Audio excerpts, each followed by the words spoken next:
Jiwa Semar.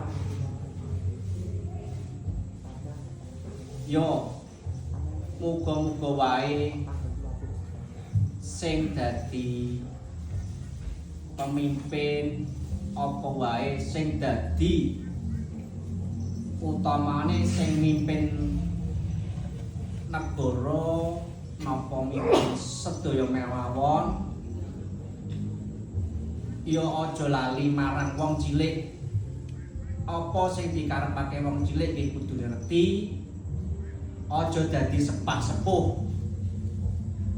Yaiku minangka urip ning donya kuwi wong iso ngarani sepah sepuh nggih niki wau. Kudune padha wasita kabeh urip ning donya kuwi awak dhewe iki butuhna sapa? Ya sing ning dhuwur, ya ning ngisor, ya sing ning tengah padha-padha dibutuhno.